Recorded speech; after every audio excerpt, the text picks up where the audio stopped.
Hello mga guys, welcome back to my channel, Jess Automotive mga guys. Kikita nyo po nito, long gauge. Ito po yung small body, brown glass. Yung interior nya po brown lahat. Power steering, all power. Itong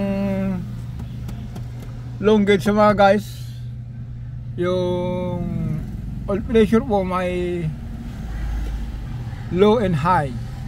Monitor mo yung tamang pressure. Ito naman po, monitor po ng baterya, kung ilang voltahe ba. Ito naman po sa fuel. Ito po sa speed. Ito po RPM. Ito naman po yung temperature. Ngayon mga guys, itong temperature po at saka yung oil, kung mapapansin nyo po, meron po nakalagay L at saka H, low at saka high. Ito naman po C at saka H, cold at saka heat. Yan mga guys, ito po ang normal po kasi ng ang makina ito mga guys, 4E FE. Ito fuel injected po na 4E.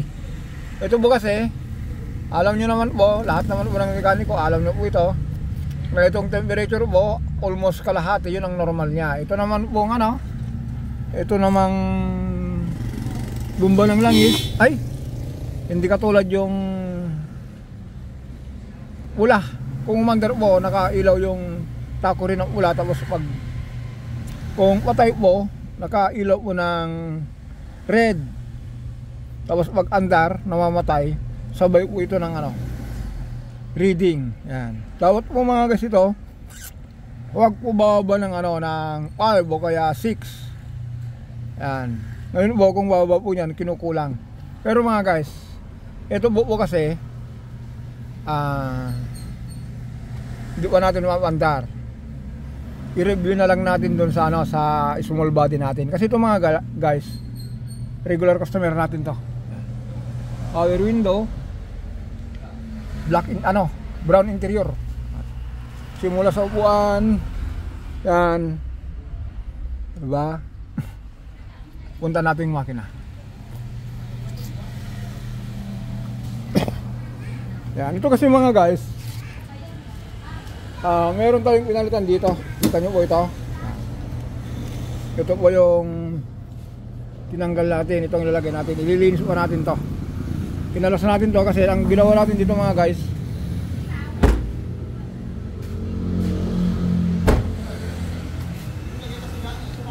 ito yung makina niya. Yan. 4E FE 16 valve 1300. Yan. Ang issue nito mga guys, yan yung tinanggal natin na wiper linkage o kaya yung mechanism niya. Kasi po maganit na po,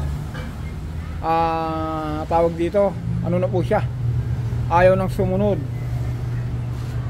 Yung pinaka-utak niya o kaya yung pinaka-motor gusto niya magtrabaho, pero yung mechanism po ayaw sumama. Kaya parang tao niyan mga guys, gusto ng utak pero hindi kaya ng katawan. Ganun po ito nangyari. Gusto po ng ng motor umikot, kaya lang dahil po siya po kasi ang command, itong palo ayaw ng kumilos, nahihirapan siya. Kaya sabi ng may-ari, Jess, dalhin ko dyan yung small body ko at palitan mo ng wiper linkage o kaya yung mechanism niya. Ito po yun mga guys. Kalasan natin yan . Ito kasi mga guys, itong mechanism po, basag na ito. Tignan nyo po yan. Ito. Kaya po kung yung kasukasuan nito, maganit na. Parang ayaw ng kumilos. Kahit gusto ng utak, gusto ng utak mo na magtrabaho, ayaw naman ng katawan, ng katawan, wala tayong magawa. Parang ito mga guys, parang yung tuhod, wala ng fluid, o kaya nanghihina na. Gugusto naman yung motor umikot, pero ito po dahil durog na yung bushing, nahirapan. Ganun lang mga guys. simpleng paliwanag. Kaya bukas mga guys ito, papalitan natin ng ano, ng alternator, camshaft oil seal, crankshaft oil seal. Tapos ito baka lalab natin bukas. Kaya ayan mga guys, intindihin nyo lang kung yung nasasabi ko, hindi yung puro gawa. Kasi mga guys, marami nagko-comment, real time daw. Ito, hirang talk tayo rito. Basta yun mga guys, intindihin nyo lang kung yung nasasabi ko. Ito pong kalbitan ng ano, ng wiper arm, maganit na po dahil basag na po ito. Mahirapan na po yung motor. Kaya yan, ito po.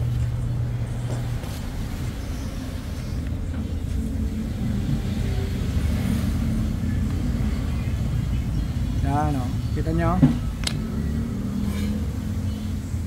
Yan, ulitin natin mga guys. Small body,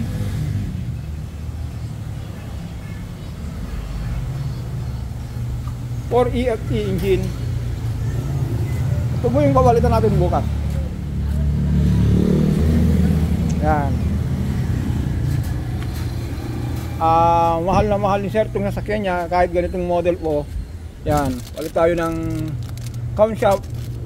Ito mga guys, camshaft sa crankshaft, isa lang yung sukat. Ito po yung ano, 3546. Camshaft sa crankshaft, isa lang. Tapos positive crankcase ventilation, ang sinabi kong alternator. Ito, mag-change oil tayo. Ulitin ko mga bukas, kita-kita tayo rito. Sana mailab natin ito bukas.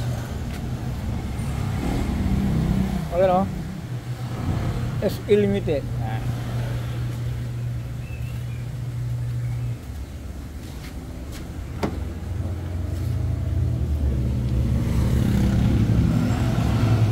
Diba? Parang ganito yung ano, yung ating service, dasal binata natin.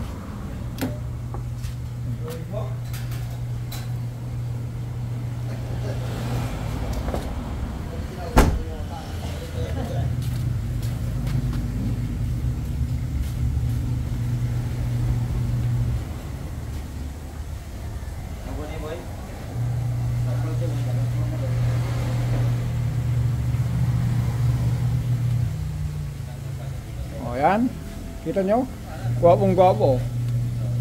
Pero ang una natin ginawa yun mga guys, wiper linkage. Okay mga guys, hanggang dito po tayo. Don't forget to subscribe, like and share. Maraming